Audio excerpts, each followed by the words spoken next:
सुन लीजिए साहेब मोरा आहे जोगी है भेला हम हो जोगिनिया पानी जाई है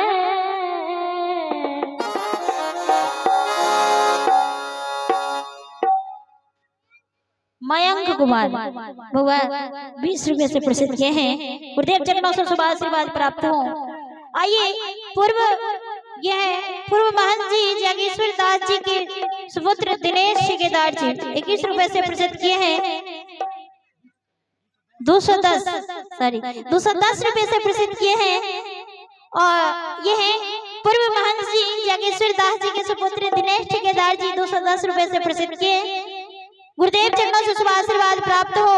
सदा दया कृपा की बरसात करते रहे ताकि जीवन में अनेक धर्म कार्य करते हुए गुरुदेव के चरणों में प्रेम बना रहे। प्रेम से सद्गुरुदेव की।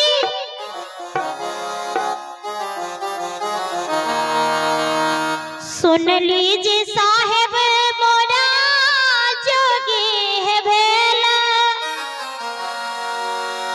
हम हो जगनिया बनी जाए है। सुन लीजिए साहेब जोगी है भेला हम हो जगनिया बनी जाए है। सुन लीजिए साहेब मोरा जोगी है भेला हम हो जगनिया बनी जाए है।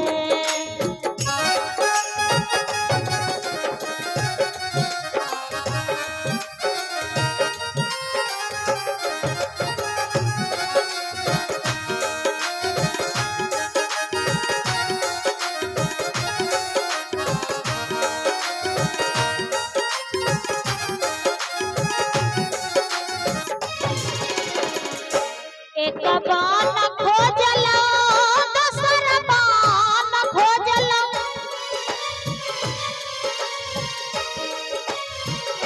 बीच बान भाई गेलई भोर है।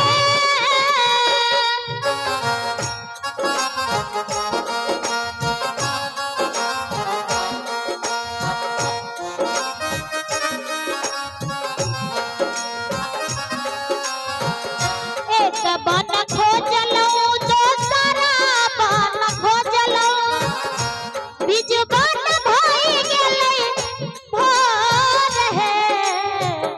कतहु न साहेब मोरा है भेटलना कतहु न साहेब मोरा है भेटलना बटिए में तेजा भाई प्राण है।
मछली के बैरी भेलै है मलहवा,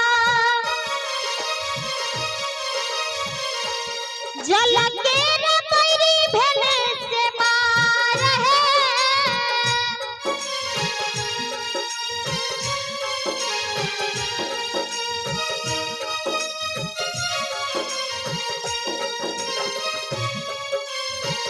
मछली के बैरी भेलै है मलहवा, जल के न बैरी भेलै से मार है। मोरा लेखे बैरी ना भेलै है सौतिनिया, मोरा लेखे बैरी ना भेलै सौतिनिया। काम क्रोध लोभ अहंकार है, मोरा लेखे बैरी ना भेलै सौतिनिया। काम क्रोध लोभ अहंकार है।